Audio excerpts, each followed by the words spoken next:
السلام علیکم، ہمارے چینل بیا اور مالا پر خوش آمدید۔ اگر آپ ہمارے اس چینل پر پہلی دفعہ آئے ہیں یا آپ نے ابھی تک سبسکرائب نہیں کیا تو بیا اور مالا کو سبسکرائب کرنا نہ بھولیے۔ صداقت صاحب کو جب اللہ نے پہلی بیٹی سے نوازا تو ننھی سی گلابی گڑیا انہیں اللہ کی رحمت ہی لگی تھی، جس کا نام انہوں نے بڑے چاؤ سے معروف رکھا۔ پھر اوپر تلے اللہ نے 4 دفعہ ان پر رحمت ہی کی۔ ہر دفعہ بیٹی کی پیدائش ہوئی، جس پر غریب ماں باپ اپنی کم مائگی کے ساتھ ساتھ اگر فکر مند تھے تو بیٹیوں کے نصیب سے کہ جانے کل کو کیسے لوگ ملے۔ جیسے کیسے اپنی سفید پوشی کا بھرم رکھتے انہوں نے بیٹیوں کو اچھی تعلیم دلوائی۔ بڑی معروف ابھی گریجویشن سے فارغ ہوئی تھی کہ اس کے لیے رشتے آنے لگے۔ یوں تو چاروں بہنیں ہی بہت خوبصورت تھیں، مگر بڑی دونوں معروف اور لالا رخ تو چندے آفتاب چندے ماہتاب تھیں۔ معروف کے لیے آنے والے رشتوں میں والدین نے خرم کو، جو کہ اعلیٰ تعلیم یافتہ اور شریف لڑکا تھا، اپنی بیٹی کے لیے پسند کیا۔ خرم کے گھر والوں نے شادی کی جلدی کی، سو اب صداقت صاحب اپنی بساط کے مطابق بیٹی کے جہیز اور شادی کی تیاریوں میں مصروف تھے۔ اور پھر یہ انہی مصروف ترین دنوں کی بات ہے جب معروف اپنی ماں کے ساتھ شادی کے لیے اپنے جوتے خریدنے آئی تھی۔ بس تبھی شیشے کے شوکیس میں سجی رنگ برنگی خوبصورت جوتیوں پر سے پھسلتی ہوئی اس کی نگاہ اس جوتی پر پڑی، اور پھر اس بری طرح جمی کہ پاؤں کے پاس پڑا جوتوں کا ڈھیر، دکاندار کی چرب زبانی اور اماں کے ٹہوکے ہر چیز پسے پش چلے گئے۔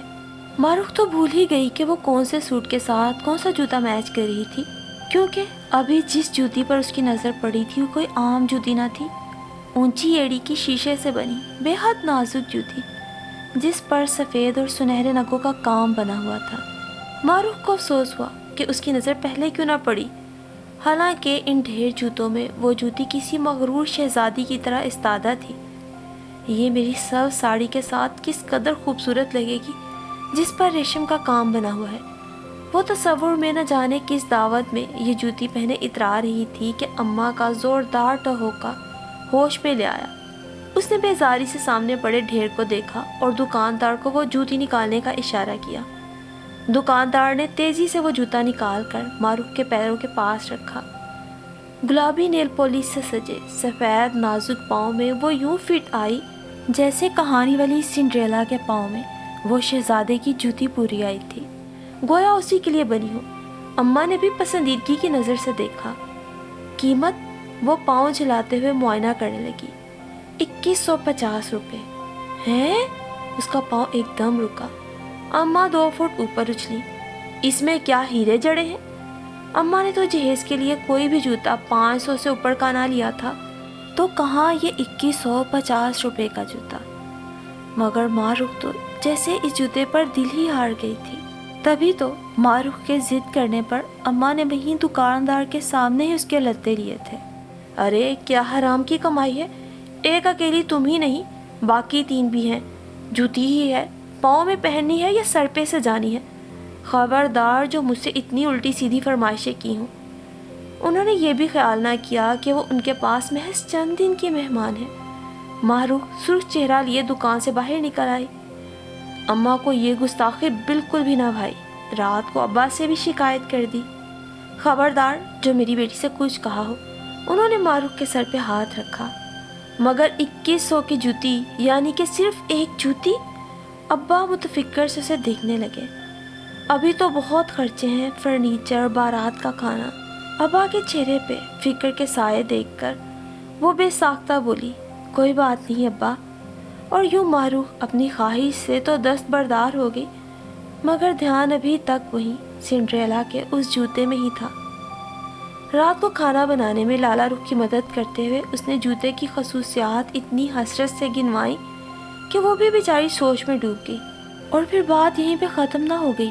رات سوتے بھی ساری رات معروف جوتے کے ہی خواب دیکھتی رہی، یہاں تک کہ اس نے دیکھا خرم منہ دکھائی میں اسے وہی سنڈریلا کا جوتا تحفہ دے رہا ہے، اور وہ آنکھیں پھاڑے خوشی کے مارے جوتا دیکھ رہی ہے۔ شادی کی شاپنگ کے لیے بازار گئی ہے ज्वेलरी खरीदते हुए भी ज्वेलरी की दुकान में उसे जूतों के हार नजर आ रहे हैं। और यूं पूरी रात उसकी उस सिंड्रेला के जूते के साथ ही आंख मचोली खेलते गुजरी, जब अचानक हड़बड़ा के उठी। जब अम्मा उसे पुकार रही थी, दिन चढ़ आया था। सूरज की शरीर किरणें दरवाज़ों की दरजों से चोरी चोरी झांक रही थी। नाश्ते के साथ साथ मारूफ ने अपने सारे ख्वाब लाला रुख को एक एक करके सुनाए। वो खूब हंसी, फिर चुप हो गई और यूं चुप हुई कि फिर कोई बात ही न की। मारूफ जिद होकर उठ गई और रात को लाला रुख ने पूरे 2100 रुपये मारूफ की हथेली पे रख दिए। ये क्या है, आओ जूता खरीदने चले। मगर पैसे कहाँ से आए? बस आ गए, बच्चों की ट्यूशन्स तो आनी ही थी, मैंने अगले माह की एडवांस मंगवा ली। जूता तो 2150 का है। मारूफ को नई फिक्र लाहुक हुई। बेवकूफ़ लड़की, ये जो 50 रुपये ऊपर है ना, ये भाव ताव गई है, थोड़ी बहस करेंगे, 2100 में दे देगा।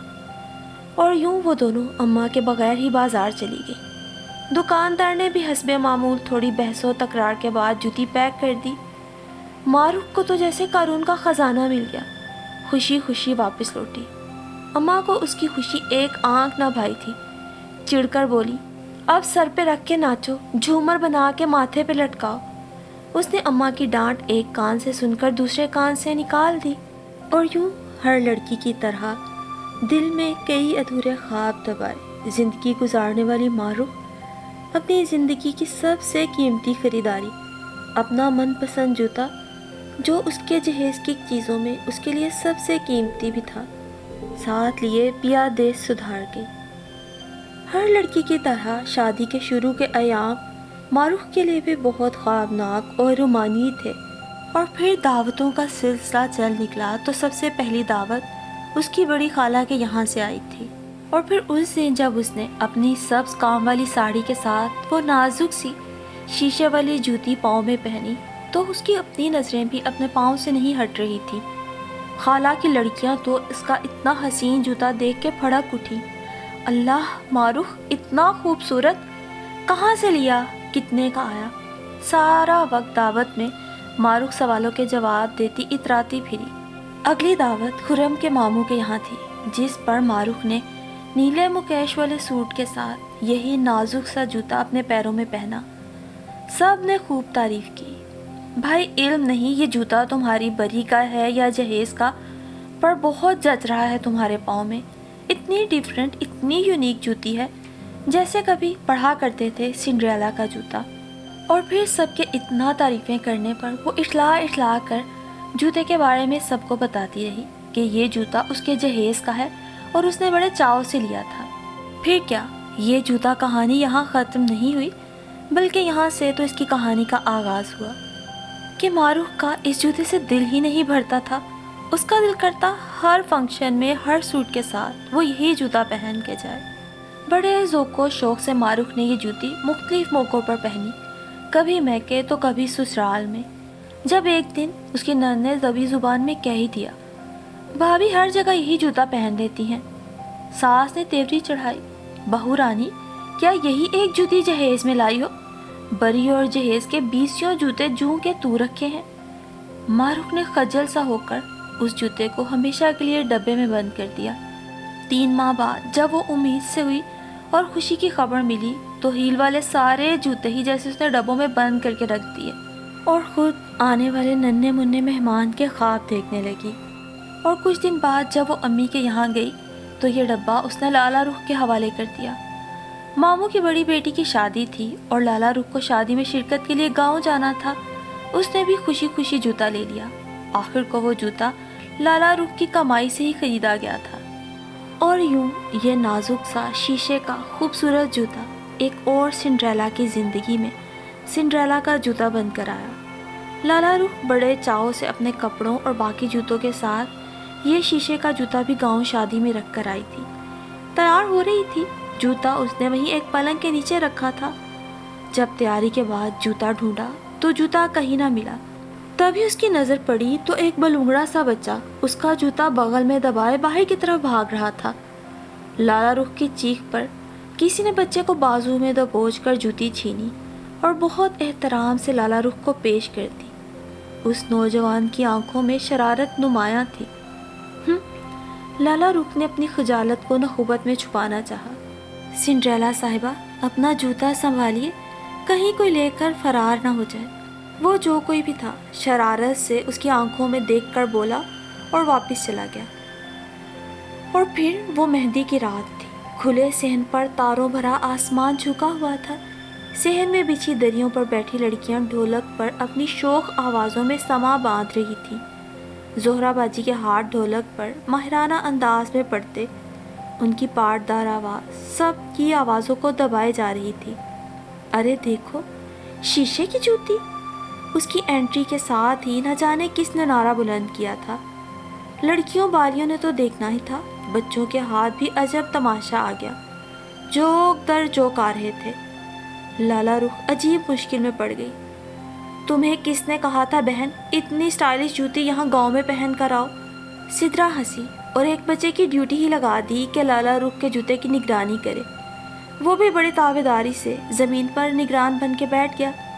बस कभी कभी लाला रुख की नज़र बचाकर जूती की एड़ी छू कर देख लेता कि आया वाकई शीशे की है, और अगर शीशे की है तो अब तक टूटी क्यों नहीं। उस वक्त खाना लग गया। औरतें बच्चे सहन के दूसरे हिस्से की तरफ टूट पड़े। लाला रुख खड़ी हुई तो ठटक गई। वो कब से सिद्रा के हाथों पर मेहंदी लगा रही थी। जरा नजर चूकी और निगरान अपना काम कर गया। जिस जूते की निगरानी पर बैठा था उसी जूते को लेकर गायब हो गया। अब क्या मैं शादी पर एक जूता पहनूंगी? वो रूहान सी होकर दरवाजे तक गई, फिर पलट गई। मैं बुलाती हूँ किसी को, सिद्रा ने उसे तसल्ली दी। सिंड्रेला, हल्की गंभीर आवाज़ पर वो पलटी। वही मुतबस्सम और शरीर चेहरा। मेरा ख्याल है यहाँ मेरी ही ड्यूटी लग गई है, फिर यह ड्यूटी सारी उम्र के लिए क्यों ना निभा लूँ। क्यों सिद्रा आप भी? कैसा बेबाक था। लाला रुख ने घबरा कर उसे देखा और वही लम्हा उन दोनों के बीच जामिद हो गया। नेवी ब्लू शलवार कमीज में मलबूस वो ऊंचा लंबा मर्द लाला रुख के एहसासात पर छा गया। अरमगान को ये जूती लेकर पूरे शहर में सिंड्रेला को ढूंढना नहीं पड़ा था। बस अगली ही शाम मामी ने सिद्रा की रुखसती के बाद आंसू पूंछे और अगली ही शाम उन्होंने अपनी छोटी बहन के बेटे अरमगान के नाम की अंगूठी लाला रुख की उंगली में पहना दी थी। अरमगान की जॉब शहर में थी, सो शादी के बाद लाला रुख उसके साथ शहर में ही रही। उसकी छोटी नंद आलिया ने भी कॉलेज में दाखिला लिया तो शहर ही आ गई। छोटा सा घर था मगर लाला रुख का मुकम्मल इख्तियार था, सो वो हर वक्त अपने घर को सजा संवार के रखती। और अरमगान जो बेइंतहा मोहब्बत करने वाला इंसान था और किसी शहजादे की तरह ही उसकी ज़िंदगी में आया था, आज भी उसे शहजादियों की तरह ही बने समरे देखना चाहता था। बाज़ औक़ात उससे फरमाइश करता, लाला रुख वही जूता पहनो और वही कपड़े, मुझे आज अपनी पुरानी सिंड्रेला देखनी है। लाला रुख खुद भी उस जूती से बेहद प्यार करती थी, जिसकी वजह से उसे अरमगान जैसा हम सफ़र नसीब हुआ। ठीक है, वो उसकी तकदीर था, मगर वसीला तो यही जूती बनी थी एक शहजादे और शहजादी को मिलाने में। मगर शादी के 2 साल बाद जब लाला रुख के यहाँ हसन की पैदाइश हुई तो उसने भी ये जूता डब्बे में बंद करके अलमारी के एक कोने में रख दिया।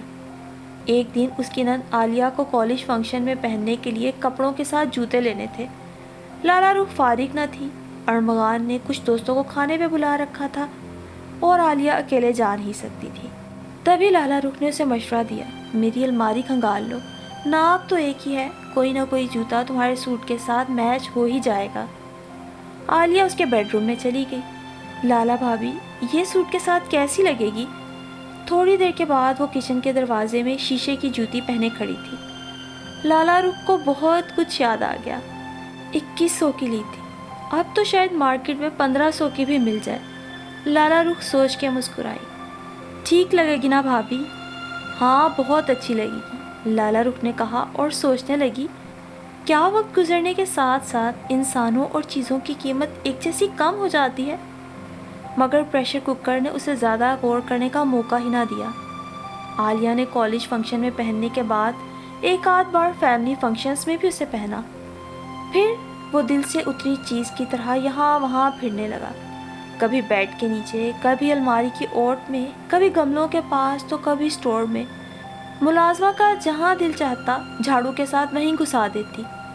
ایک دن لالا رخ نے بہت سے فالتو کپڑے اور جوتے چھانٹی کیے۔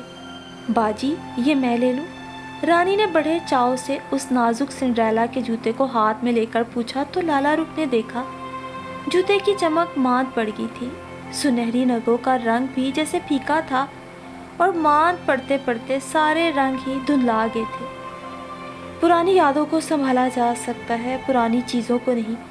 لالا رخ نے باقی چیزوں کے ساتھ وہ جوتا بھی ملازمہ کو سونپ دیا، اور یوں سنڈریلا کے جوتے کی یہ کہانی کہنے کو تو یہاں ختم ہو جانی چاہیے تھی، مگر نہیں، ابھی بھی اس کہانی میں کوئی موڑ رہ گیا تھا کہ جب اس دبلی پتلی جسامت کی سانولی سی لڑکی، جو سر تا پا سانولی تھی مگر اس کے وجود میں بھی ایک دل تھا جو ہر انسان کی طرح دھڑکتا تھا، ہر خواب دیکھنے والے انسان کی طرح اس میں بھی کچھ کنوارے جذبے امڈے تھے، کچھ خواہشیں، کچھ امنگیں بھی۔ وہ کاغذ چنتی تھی مگر اس کی متلاشی نگاہیں ایسی ہی کسی چیز کی تلاش میں رہتی، کوئی ہار بندہ یا کوئی ایسا جوتا جسے وہ ٹھیک کروا کے پہن سکے، جوانی کے خواب پورے کر سکے۔ اسے بھی سنڈریلا کا وہ جوتا کوڑے کے ڈھیر میں خالی ڈبوں کے عقب میں پڑا ملا۔ اس نے ادھر ادھر دیکھا، ڈھیر کو الٹ پلٹ کر دیکھا، دوسری باری بھی جلد ہی مل گئی۔ اس نے دونوں کو الٹ پلٹ کر دیکھا اور سنبھال کر تھیلے میں رکھ لیا۔ کچھ دیر کوڑے کے ڈھیر پر پھرنے کے بعد اس نے کمیٹی کے نل کے پاس بیٹھ کر ٹھنڈے پانی کے چھپکے چہرے پہ مارے، پھر دھار کے نیچے پیر رکھ کر پانی کی ٹھنڈک سے لطف اندوز ہونے لگی۔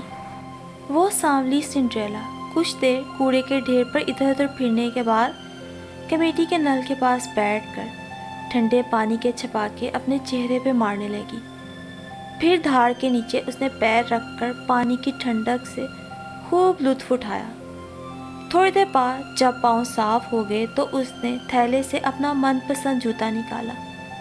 جوتا دیکھ کر وہ کچھ افسردہ ہو گئی۔ ایک جوتا تو سلامت تھا مگر دوسرے جوتے کی شیشے کی ایڑی ٹوٹ گئی تھی۔ کچھ سوچ کر اس نے پہلے جوتے کی ایڑی کو بھی کچھ ہلایا جلایا، ذرا سی کوشش سے ہی وہ ایڑی بھی جوتے سے الگ ہو گئی۔ اب یہ شیشے کا ہائی ہیل کا جوتا نہیں بلکہ ایک چپل بن گئی تھی۔ پانی سے جوتے کو اچھی طرح دھونے کے بعد اس نے اٹھ کر چپل کو پاؤں میں ڈالا، نازک سے پیر چپل میں سما گئے تھے۔ سنڈریلا نے چند قدم چل کر دیکھا تو اس کی آنکھیں خوشی سے چمک اٹھی، تھیلا اٹھا کر کندھے پہ ڈالا اور چل دی، نگاہیں بار بار پلٹ کر چپل پہ پڑ رہی تھی۔ اس کی خوشی کا کوئی ٹھکانہ نہ تھا کیونکہ آج اس کے دل میں یہ یقین پختہ ہو گیا تھا کہ جس طرح امیروں کے پیروں سے ہوتا یہ حسین شہزادیوں والا جوتا بالآخر اس تک پہنچ ہی گیا، ایسے ہی کسی روز اس کے خوابوں کا شہزادہ بھی ادھر ادھر اسے ڈھونڈتا اس تک آ ہی جائے گا۔ اور بس یہی اس حقیقی سنڈریلا کے پاؤں میں قید ہو کر اس نازک اور بیش قیمتی جوتے کی کہانی اپنے انجام اور حقیقی مالک کے پاس پہنچ ہی گئی تھی۔